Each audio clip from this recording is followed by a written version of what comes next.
아멘. 할렐루야. 예. 또 한 주를 보내고 이렇게 함께 하나님 예배하는 자리에 우리가 얼굴과 얼굴을 대면하고 만날 수 있다는 것도 우리에게 주신 크신 은혜, 기적 같은 사건인 줄로 믿습니다.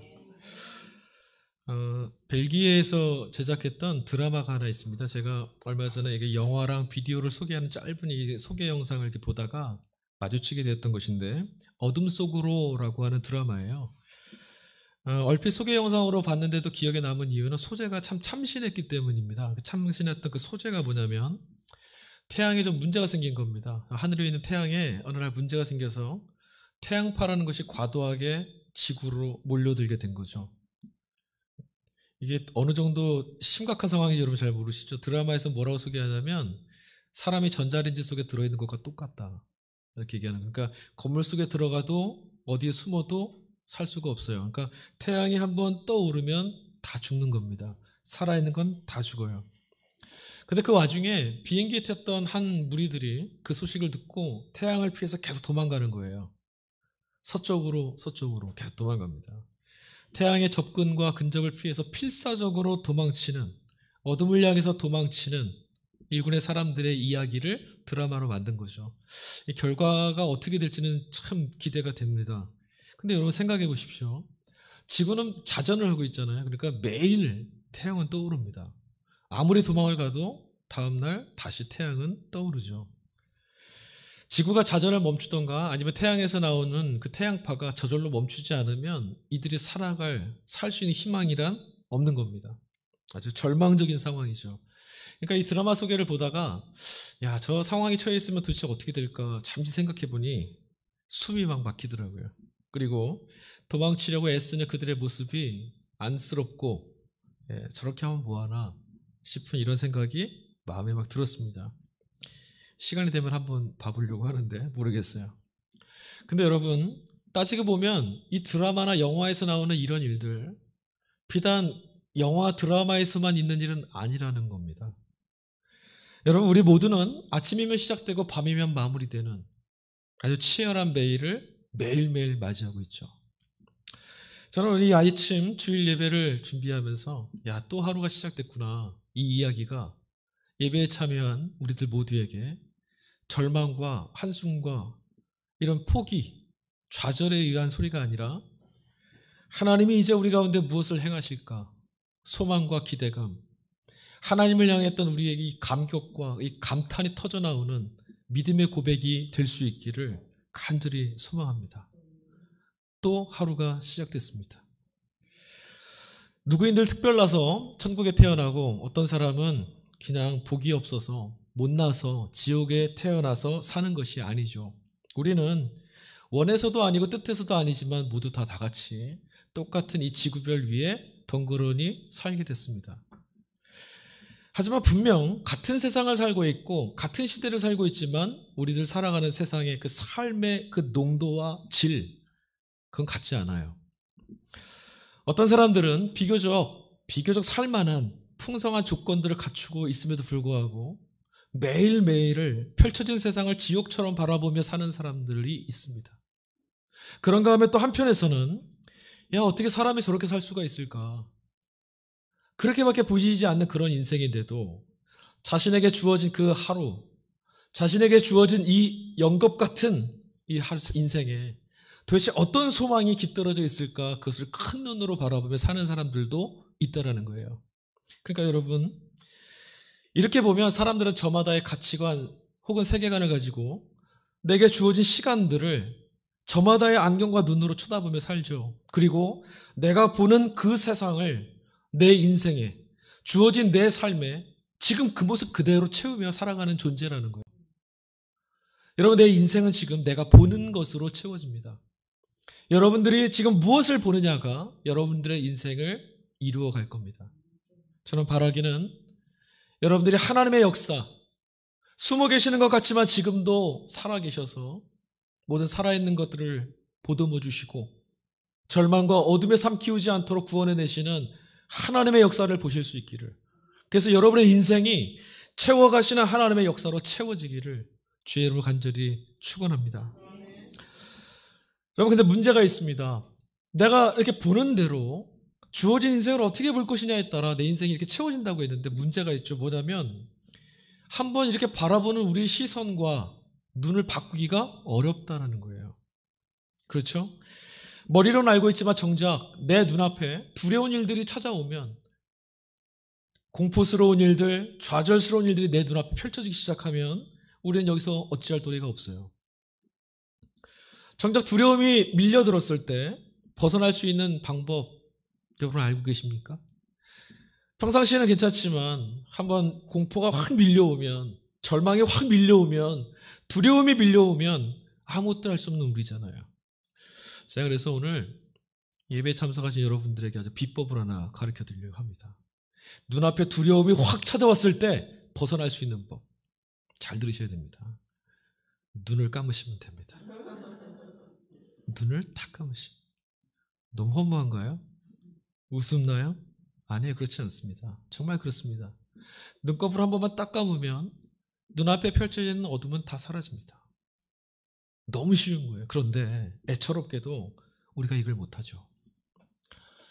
앞서도 말씀드렸지만 평상시에는 가능합니다. 너무나 쉬워요. 그런데 두려움의 실체가 내 눈앞에 있다는 것이 딱 목격이 되는 순간부터는 눈꺼풀 이 하나를 감는 게 그렇게 어렵습니다. 두려움이 찾아오면 두려움 앞에서는 모든 사람들이 다 굳어져 버리거든요. 감각도 굳고 마음도 굳어버리고 발도 굳어집니다. 한 걸음도 못 걷게 돼요. 여러분, 눈을 감는다라는 게 무엇을 의미하는지 아십니까? 눈을 감는다라는 것은 지금 두려움에 사로잡혀 있는 나를 이곳에 지금 없는 것처럼 여기겠다는 거예요. 이곳에 없는 것처럼. 그러니까 자기를 부정하는 것, 내 죽음, 자기의 죽음을 경험하는 거예요, 이게. 그러니까 절망이나 두려움 앞에 눈을 감는 게 어려운 거죠. 살아있는 자가 죽음을 경험하려고 하니 이게 쉬울 리가 있겠습니까? 도덕적이고 윤리적인 사람이 되기 위해서 사람들은 많이 애를 쓰고 노력합니다. 조금 더 도덕적이고 조금 더 윤리적인 생활을 하기 위해서. 그런데 여러분, 그렇게 한다고 마음을 지켜내고 수련에 매진한다고 해도 결국은요, 어떤 사람보다 조금 더 도덕적이고 어떤 사람보다 조금 더 윤리적인 것뿐이에요. 그뿐 아닙니다. 타인을 섬기고 봉사를 하고 정말 세상을 변화시키는 일에 앞장서서 나가는, 불의함 앞에 분연히 떨쳐 일어나는 그런 일들에 내가 최선을 다하며 살아간다 하더라도 다른 누구보다 조금 더 의로워 보일 뿐입니다. 건강을 잘 지켜내고 지금 별 이상 없이 보여도 결국 우리 앞에 다가오는 죽음을 누구도 거부할 수 없는 것처럼, 이런 일들은, 우리가 하는 일들은, 우리가 해왔던 모든 노력들은 본질적으로 우리를 구원해낼 수가 없습니다. 여러분, 오늘 우리 지금 이 시대가 너무나 어렵잖아요. 다 끝난 줄 알았는데 아무도 출구를 알 수 없는 미궁으로 우리 빠져들잖아요. 마스크를 쓰고 우리가 손을 깨끗이 닦고 하면 좀 비말 감염을 좀 어느 정도 막을 수는 있고 좀 피할 수는 있지만 근본적으로 우리가 코로나로부터 벗어난 건 아니에요. 백신이 나올 때까지는 똑같은 거죠. 애를 쓰고 수고를 해서 조금 더, 애를 쓰고 수고를 해서 조금 더 낫게 할 수는 있지만 끊임없이 찾아오는 절망과 죽음에서 우리는 벗어날 수가 없습니다. 세상에 많은 사람들이 저마다 열심히 살아가죠. 우리도 열심히 살아왔습니다. 여러분도 한 주간 열심히 사셨어요. 그러나 여러분, 그 열심히 살아오는 우리의 걸음이 고통이나 절망, 내일에 대한 이 두려움들을 이겨내려고 살려고 했던 우리의 이 애씀과 노력이 실제로는 대부분 안쓰러운 몸부림에 그친다는 거예요. 그걸 우리는 계속 경험할 수밖에 없습니다. 증거가 있죠. 그렇게 애를 쓰는데도 우리는 또 절망스럽고, 그렇게 수고를 했는데도 우리는 또 새로운 낙담과 두려움 앞에 서게 되잖아요. 그런 이거는 본질적인 게 아니라는 거죠. 닥쳐오는 태양을 피해서 서쪽으로 도망다녀야만 했던 그 드라마 속에 나오는 주인공들처럼 아무리 노력하고 애를 써도 우리의 인생 가운데에 드리워진 죽음이 가져다주는 그 두려움, 죽음이 가져다주는 그 권세의 힘 앞에서 우리는 자유로울 수가 없게 됩니다. 몸부림치면 칠수록 빠져드는 게 있어요. 모래늪이라는 거 있잖아요. 힘을 쓰면 더 빨리 빠져듭니다. 마치 그것 같아요. 우리가 뭔가 열심히 하고 살려고 애를 쓰고 몸부림치면 칠수록 삶이 더 곤고해지고 자꾸 힘이 들고 지치게 되죠. 그래서 여러분, 주일을 맞이할 때 몸과 마음이 지쳐 있을 때 우리 이렇게 생각해 볼 수 있어요. 내가 한 주간 살려고 참 많이 몸부림쳤구나. 그래서 이 주일에 우리는 이 음성을 들어야 돼요. 수고하고 무거운 짐진 자들아 다 내게로 오라 내가 너희를 쉬게 하리라. 그래서 우리가 예배의 자리를 찾는 거죠. 하나님이 우리의 모든 수고를 무익하게 하시지 않고 우리를 평안의 자리로 인도하시니까. 다시 말씀드릴게요, 여러분. 순간순간 닥쳐오는 이 죽음의 두려움 앞에서 우리가 벗어나기 위해서는 눈을 감는 것 말고는 다른 방법이 없습니다.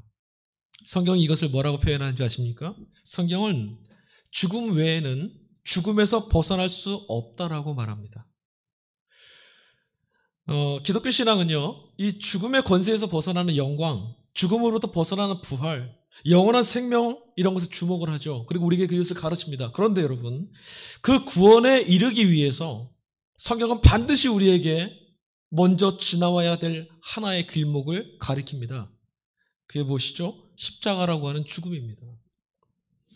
여러분, 살아라 하고 말하기 이전에 먼저 우리는 죽어야만 하는 존재인 것을 성경은 이야기하고 있다는 사실들을 여러분 잊으시면 안 됩니다. 우리에게 생명을 이야기하고 죽음으로부터 능히 살아나는 부활의 역사를 가르치지만 성경의 그 부활의 영광은 반드시 죽음인 십자가를 지나쳤을 때 목격하는 거거든요. 예수님도 그래서 이렇게 말씀하셨습니다. 누구든지 나를 따라오려거든 자기를 부인하고 자기 십자가를 지고 나를 따를 것이니라. 이게 첫 번째입니다. 예수님을 따르는 길, 십자가, 즉 죽음을 경험하는 것으로부터 비롯한다는 것이 성경의 이야기예요. 그러니 내가 하나님 앞에서 죽었다라는 것이 먼저 확인되지 않고 우리는 주님을 따르는 길 위에 서 있을 수 없고 하나님이 약속하신 예수 그리스도의 부활의 영광도 우리 것이 될 수 없어요. 그래서 우리는 늘 불안하고 무서운 겁니다. 십자가 없는 부활이라는 것이 존재하지 않는다는 것을 여러분 꼭 기억하셔야 됩니다. 만약에 십자가가 없고 죽음이 없는데 그것을 말하지 않는 부활이 있다면 여러분 그곳을 떠나셔야 됩니다. 그게 바로 영광의 신앙, 황제의 신앙, 그런 거거든요. 살려면 반드시 먼저 경험해야 될 것이 바로 죽는 것이죠. 죽음을 알아야 삶이 무엇인지를 알게 되거든요. 부활은 죽음을 지나야만 하는 경험할 수 있는 세계이기 때문에 복음은 반드시 죽음을 이야기합니다. 그래서 여러분 성경을 읽으실 때 죽음이라는 단어에 먼저 주목하셔야 됩니다. 내가 어떻게 죽을 것인가를 질문하고 고민해야 돼요. 거기에 대한 답이 주어지는데 바로 그게 그리스도이시죠. 그렇다면 성경이 죽으라라고 하는 이 말씀이 도대체 구체적으로 어떤 것일까? 죽으라고 했으니 죽어야겠는데 제 힘으로 어떻게 죽습니까? 그럼 도대체 죽는다라는 말이 무엇일까? 여러분 예수님을 믿고 따른다라는 말은 한번 생각해 보세요. 복음서에서 예수님을 만나던 제자들이 어떻게 했는지. 어떻게 했죠? 예수님이 가자 하시니까 어떻게 했어요? 그물과 배와 식구들을 다 내어두고 주님을 따랐다고 합니다. 이게 우리에게 무엇을 얘기하는 걸까요? 예수님을 만나면 이전까지 살던 방식대로 살 수 없다라는 겁니다. 예수님이 가시는 길을 이제는 내가 따라 사는 거죠. 내가 살던 방식, 내가 보던 것들, 나의 생각, 나의 말, 나의 경험, 나의 가치관, 이걸 가지고는 예수님을 따라 살 수가 없어요. 그렇다는 얘기는 죽음도 경험할 수 없고 부활도 경험할 수 없다라는 말입니다. 여러분 이게 다 내버려두고 주님을 따르겠습니다라고 하는 게 바로 신앙적 회개를 말하는 겁니다. 여러분 예수님 믿고 나서 여러분의 삶의 우선권을 두는 기준이 좀 바뀌셨습니까? 돈과 명예를 추구하는 이 세상에서 누구도 자유로울 수 없는데 돈이나 명예라는 것이 우리의 인생과 삶을 조금 살기 위해서 하나님이 주신 조금 유익한 도구일 뿐이다라고 생각이 드시던가요? 예수님을 믿고 나니 내가 좀 불의함이 있더라도 하나님의 정의와 공의를 이루고 하나님 마땅히 살아가야 되는 사람의 삶을 포기하지 않고 믿음의 길을 나는 붙잡겠습니다. 여러분 이런 마음이 드시던가요? 한 주간의 삶을 걸어오시면서 여러분의 눈과 마음이 머물렀던 곳이 어떻게 먹을 것이냐, 어떻게 살 것이냐에 있었습니까? 아니면 주님이 바라보셨던 것처럼 이 깨어진 세상이 어떻게 하나님 나라가 이루어질 것인가? 나는 길 잃어버린 방황하는 자가 아니라 하나님의 거룩한 백성, 하나님의 자녀라는 사실들이 절절하게 믿어지셨습니까? 예수를 믿는다라는 것은 이전까지 우리가 생각해왔던 삶에 부딪힐 때마다 경험되었던 모든 것이 바뀌는 거거든요. 여러분 근데 이게 참 쉽지 않죠. 이전까지 삶의 방향을 뒤로 하고 예수님을 따라서 살겠다라는 게 여간 어렵지 않습니다. 여태까지 우리가 살아왔던 삶의 관성이 있기 때문에 그래요. 세상과 다르게, 사람들과 다르게 살아간다는 것은 역시나 어렵습니다. 왜 그렇죠? 사람들의 손가락이 우리를 향합니다. 왜 저렇게 살아? 비난이 이끌 수도 있습니다. 자꾸만 사람들과 비교가 되기도 하죠. 저 사람들은 저렇게 살면서 잘 사는데 나는 왜 이럴까? 믿음의 길을 걷는다는 것이 언제나 우리에게 세상적인 기준의 기쁨을 가져다 주는 건 아니거든요. 그때 우리는 도대체 나 혼자 이렇게 산다라고 무엇이 달라질 수 있는가? 난 왜 이렇게 살아야 되는가? 이 길을 따라가는 것이 정말 구원인가? 자신을 갖지 못할 때가 많아요. 그것이 더 견디기 힘들고 그것 때문에 우리가 눈을 감기가 어려운 겁니다. 정말 맞을까? 눈을 감으면 영영 깨어나오지 못할 것 같으니까. 예레미야 20장 말씀을 봐보면 예레미야 선지자가 하나님 말씀을 듣고 백성들에게 찾아가서 하나님의 심판을 막 예언합니다. 이제 망하게 되었다 예언을 해요. 그런데 여러분, 평화를 이야기하는 거짓 선지자들이 그때 있었는데 백성들이 누구의 말을 들었을까요? 예레미야의 말에 귀를 기울이지 않습니다. 너희가 죄인이다, 너희가 이제 망하게 되었다라는 말이 여간 듣기 싫어요. 대신에 평화로다, 잘 살게 될 거다, 잘 될 것이다, 아무 염려 없다 말하는 거짓 선지자들의 이야기에 백성들이 귀를 기울이고 그들에게 오히려 열광하고 환호합니다. 이럴 때 그 심판의 말씀, 당연히 그 말씀을 붙들고 전하며 살아가라는 하나님 말씀대로 사는 것은 정말 쉽지 않죠. 속상하거든요. 이런 상황은 누구에게나 다 힘든 거죠. 그래서 자신을 조롱하고 너만 왜 그렇게 유독 사냐고 말하는 세상 속에서 예레미야는 몹시 마음이 힘들었습니다. 그가 얼마나 속이 상했냐면 말씀을 보니까 예레미야 20장 9절에 이런 말까지 하더라고요. 하나님 앞에 이렇게 말합니다. 내가 다시는 여호와를 선포하지 않겠습니다. 내가 다시는 하나님 말씀 전하지 않겠습니다. 이게 뭡니까? 이게 얼마나 속상했으면 이랬겠어요. 저는 이 마음이 이해가 됩니다. 우리도 믿음과 삶이라고 하는 이 틈바구니 사이에서 매일 이렇게 괴로워하며 살고 있지 않습니까? 하나님 이게 뭡니까? 세상이 바뀔 것 같지 않습니다. 하나님 이게 도대체 뭡니까? 그러나 여러분, 예레미야는 이 말씀을 하나님께 쏟아낸 다음에 곧장 다른 말을 다시 외칩니다. 예레미야 20장 9절 이후가 어떤 말이 가득 찬 줄 아세요? 예레미야가 이렇게 말합니다. 20장 9절 바로 뒤 후반절입니다. 그러나 나의 마음이 불붙는 것 같아서 골수에 사무치니 답답하여 견딜 수가 없나이다. 하나님 이게 뭡니까? 다시는 말 안 할 거예요 라고 해놓고도 뭐라 말하냐면 그런데 이 말을 전하지 않고는 내 가슴이 답답해서 견딜 수가 없습니다. 이게 뭐죠? 이런 대접받고는 내가 도대체 못 살겠다. 나 이렇게는 못 살겠다.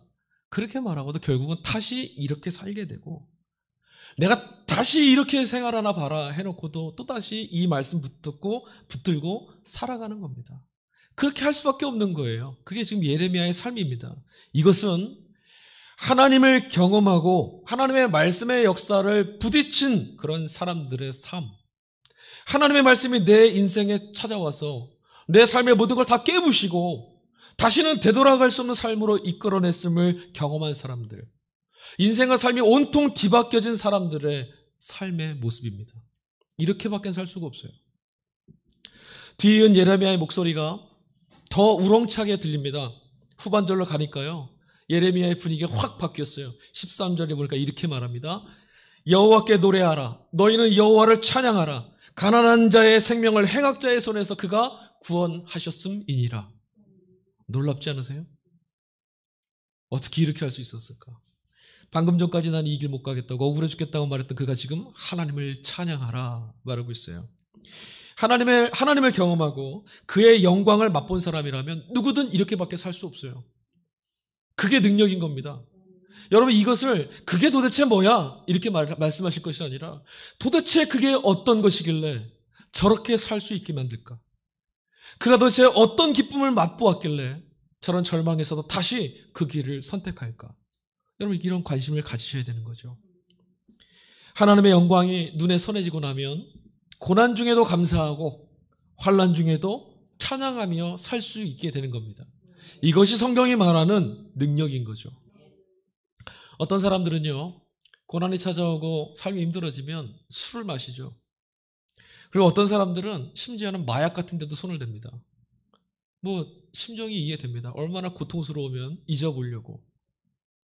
또는 긍정적으로는요, 운동을 많이 하거나 아주 열심히 하거나 정말 땀이 비 오듯 하고 단내가 날 정도로 막 운동을 하거나 아니면 뭔가 좀 정신없이 일에 좀 몰두해보는 그런 일도 하긴 합니다.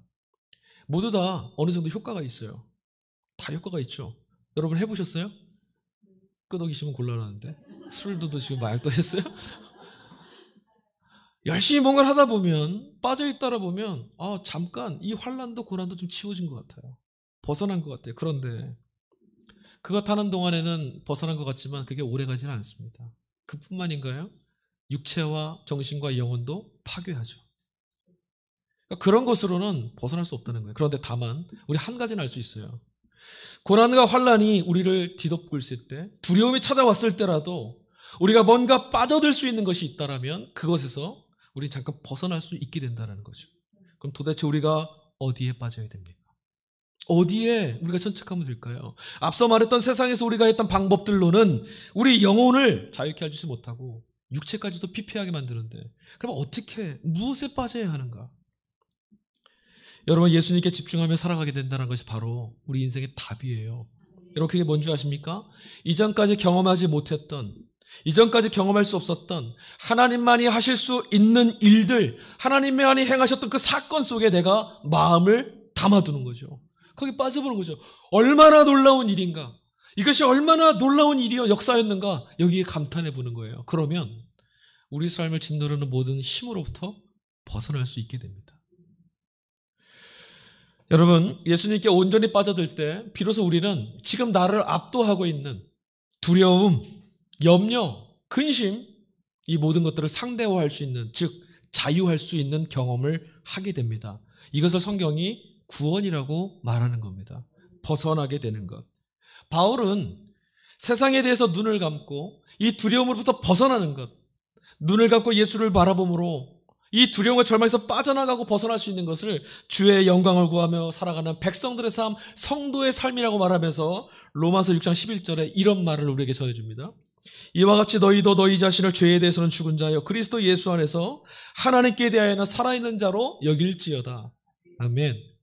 하나님께 대하여는 살아있는 사람, 여러분 이 말이 무슨 뜻인지 아세요? 이 말은 하나님께 내가 뭔가 좀 잘해서 인정받아야겠다 이 말이 아니고요. 지금 이 시간부터 예수 그리스도가 나의 주님이시라는 믿음의 고백이 이루어진 이 순간부터 하나님께 대해서, 아니 하나님이 내 인생과 삶에 더욱더 선명한 실제가 되셨다. 그가 여기 계신 것이 너무 분명하고 그가 일하시는 모습들에 기대감이 있고, 다 절망을 말하고 깨진 것 같은 세상이지만 하나님이 어떻게 이 일들을 구원해내실까에 대한 이 소망이 내 안에 가득하다. 하나님 생각이 더 많아진다는 거예요.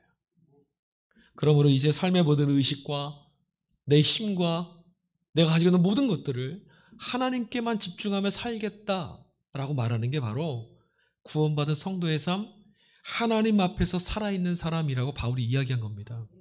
지금 우리는 죽어 있을까요? 살아 있을까요? 하나님께 대해서 하나님을 실제로 삼으며 하나님께만 마음을 쏟고 그의 행하시는 일들의 기대를 갖고 살아가고 있습니까? 여러분, 예수님 안에 있는 이 놀라운 구원의 역사, 구원의 사건, 눈을 감을 수 있고 내가 죽고 하나님이 살리시는 일들을 어떻게 구원할 수 있는가? 오늘 우리가 같이 읽은 본문이 성서일과 일독서 창세기 본문입니다. 되게 재미난 이야기가 들어있어요. 우리 지난주에 이 본문의 바로 앞단락을 읽었습니다. 100세에 아들을 낳을 거라고 했던 하나님의 약속이 주어졌죠. 그래서 그 안에 사라가 비웃다가 결국은 어떻게 했어요? 하나님의 약속을 이루셔서 비웃던 그 조롱이 하나님이 주신 기쁨 때문에 큰 웃음으로 바뀌었다. 이게 지난주 말씀이었어요. 오늘 그 뒤에 이어지는 본문입니다. 하나님의 약속이 있었지만 아브라함은 사실 하나님을 온전히 믿지 못했죠. 아들 이삭을 낳기 전까지 하나님 약속을 온전히 붙들 수가 없었어요. 지난주에 설명 다 했습니다. 워낙 믿을 수 없을 만한 사건이었거든요. 그래서 그가 어떻게 했죠? 아주 인간적인 방법을 생각했습니다. 그것이 뭐였어요? 아내 사라의 그 종이었던 하갈을 통해서 아들을 얻는 거였어요.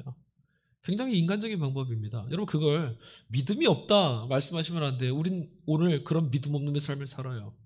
인간적인 생각, 경험적인 너무나 합리적인 생각이에요. 근데 그렇게 살았어요. 그래서 아들을 낳았죠. 이스마일입니다. 그 아들을 낳았을 때 아브라함과 사라는 생각했어요. 야, 우리도 이제 씨를 갖게 됐다. 자식 걱정 안 해도 된다. 이렇게 만족하면 살자. 근데 하나님이 찾아오셨고 아니다 라고 말씀하셨어요. 그리고 나서 정말 약속의 아들을 낳았습니다. 이삭이 태어났어요. 그런데 문제가 생겼습니다. 이삭이 태어나고 나자 그 전에 이스마일이 그렇게 이뻐 보였고 이스마일을 낳았던 인간적 방법 때문에 내가 살게 되었다 생각했는데 골칫거리가 되고 말았어요.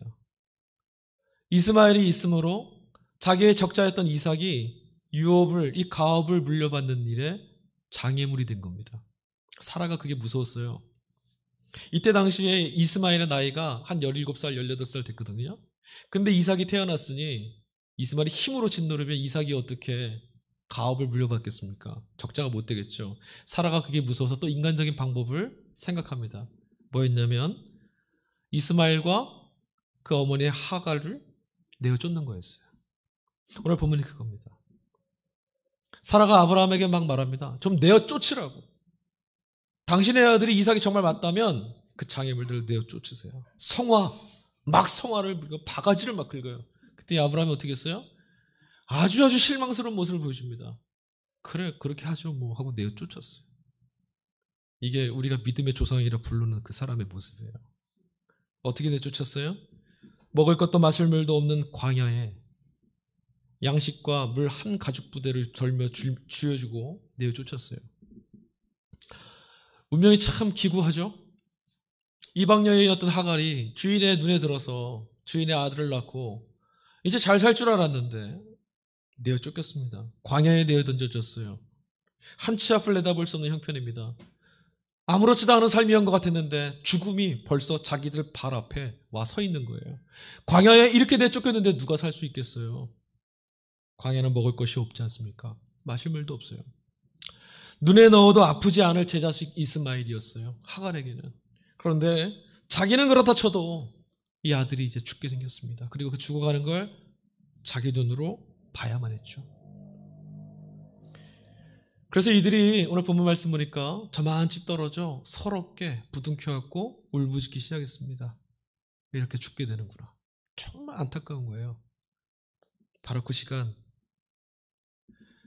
그 광야를, 아무도 살고 있지 않은 생명 없는 그 광야를, 누구도 관심 갖지 않는 그 빈약하고 척박한 땅을 돌아보시고 뛰어오시면서 이들을 찾아내신 분이 계세요.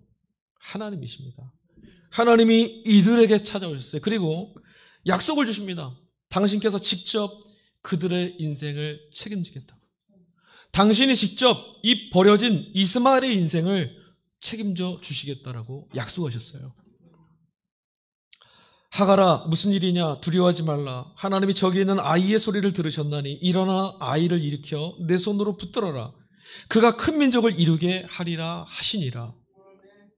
생부였던 아브라함에게 버려지고 내쫓겼던 이 천덕꾸러기를 아무도 주목하지 않았는데 광야를 헤매게 되어서 이제 죽게 된 이들, 이제 곧 그냥 죽는 것이 더 합리적이고 너무나 당연했던 그런 이들을, 이 버려진 이들을 찾아오신 이가 바로 하나님이셨고, 거기다가 제 목숨 하나 건지는 것 외에는 다른 것 다 그냥 배부른 소리일 수밖에 없는 그 상황에 있는 이들에게 하나님이 약속을 주셨는데 뭐라고 하셨어요?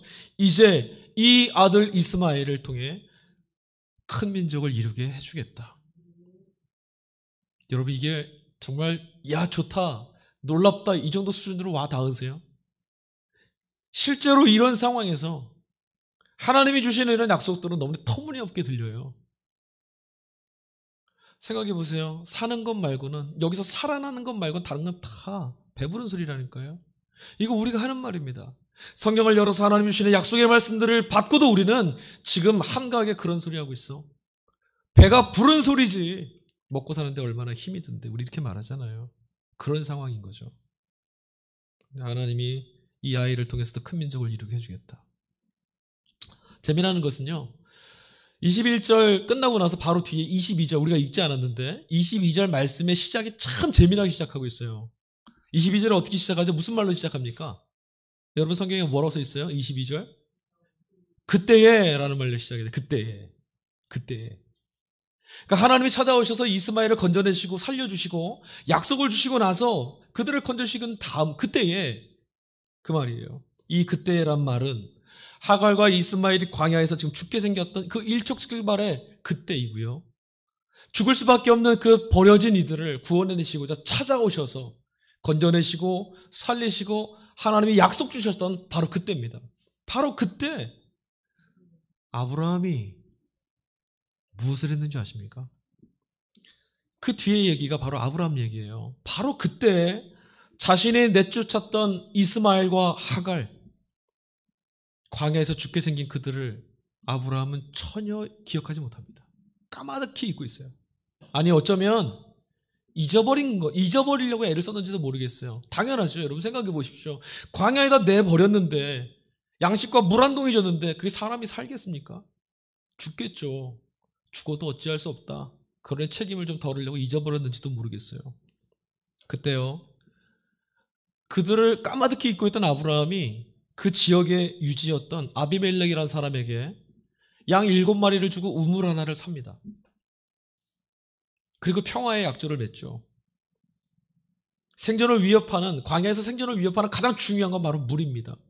그러니까 아브라함은 지금 저 유력자와 계약을 맺어서 그와 약속을 맺어서 거래를 함으로 자기의 것을 내어줌으로 대가를 치르고 생존을 위한 우물을 확보한 거예요.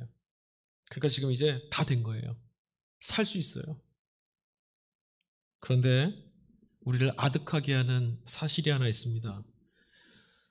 이 본문의 31절 말씀 보니까 그 아비멜렉하고 약속을 맺고 나서 그 우물의 이름을 뭐라고 말하냐면 브엘세바라고 말합니다.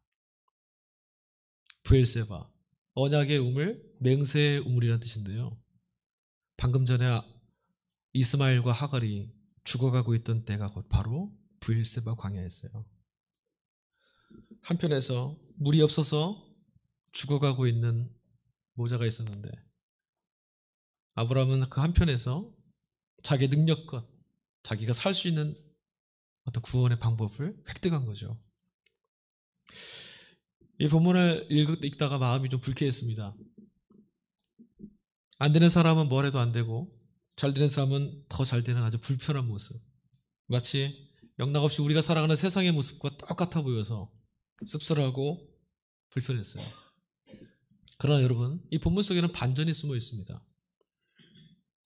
브엘세바의 뜻이 방금 전에 제가 맹세의 우물, 약속의 우물이라고 말씀드렸어요. 제 힘으로 살아냈던 아브라함이 제 능력으로 사람과 약속을 맺고 자신의 운명과 인생에 대한 구원의 방법을 확보했죠. 자신의 생명을 보장해 줄 수 있을 것이라고 믿으며 그것을 누리게 됐습니다. 그런데 시선을 저만치 돌려보니까 저 한켠에는 살아갈 수 있는 어떤 도구도 없고 살 수 있는 기대도 없고 소망도 없는 버려진 모자가 보입니다. 하갈과 이스마엘, 제 힘으로는 살 수 없는 사람들이에요. 제 힘으로는 아무것도 할 수 없는 버려진 그들을 하나님이 찾아가셨고 하나님이 거기서 그들과 약속을 맺으세요. 하갈과 이스마엘이 뭔가로 대가를 치루어서 약속을 맺은 게 아니고요. 그들은 이제 죽게 되었다라고 울부짖고 있을 뿐이었는데 그 불쌍히 버려진 그들에게 나는 아무것도 할 수 없다라고, 우린 이런 존재라고, 불쌍한 존재라고 여기고 있던 울부짖던 그들에게 하나님이 찾아가셔서 계약을 맺어주세요. 그 계약이 뭐죠? 내가 너희의 하나님이 되고 내가 너의 인생을 책임지고 너로 하여 큰 민족을 이루게 해주겠다. 무력하고 절망적인 그 실존에 무너진 나를 기꺼이 찾아내시고 살려내시는 하나님의 모습을 우리 이 본문에서 보게 됩니다. 내 힘으로 살아야겠다고 몸부림치는 우리인데 오늘 본문은 내 걸음으로 걸을 수 없는 우리를, 내 걸음으로 나아갈 수 없는 우리를 하나님이 직접 살리신다라는 걸 보게 하는 거죠. 죄와 죽음의 권세에서 벗어나기 위해서는 죽는 것 외에는 다른 답이 없다고 말씀드렸죠. 자기 스스로 해결하고 성취하고 이루어내려고 하는 모든 시도와 노력이 중단되는 때가 바로 죽는 때입니다. 성경이 말하는 죽는다라고 하는 것은 뭐냐면 내가 내 힘으로 나를 구원하겠다라고 했던 모든 것들을 놓는 겁니다. 나는 이렇게 살아내겠다라고 했던 것도 또 놓고 이것만 있으면 살겠다고 했던 욕망도 내려놓는 것. 그게 바로 내 죽음을 경험하는 거예요. 그러나 염려와 근심과 두려움 여러분 내려놓으셔야 됩니다. 내가 나를 이렇게 살려야겠다고 생각하니 두려운 거죠. 절대적인 상황, 바로 그 상황이 죽음인데 문제는 우리는 누구도 스스로 죽음을 경험해 볼 수도 없고 죽을 수도 없다라는 거죠. 우리는 사람, 그러니까 죽으면 모든 게 끝장나는 존재들이잖아요. 그러니 우리는 죽음을 뛰어넘어서 부활하신 예수 그리스도께 기대는 것 말고는 죽음을 경험할 수도 맛볼 수도 없습니다. 우리는 오로지 전적으로 그래서 예수님께만 기대해야 됩니다. 이제 우리는 예수님 때문에 죽음이 끝이 아니라는 것을 알게 됐어요. 죽으면 다 끝나는 것이 아니죠. 죽음 너머에 하나님의 살리시는 생명이 있음을 알게 됐습니다. 끝이 아니니 두려울 것도 없습니다.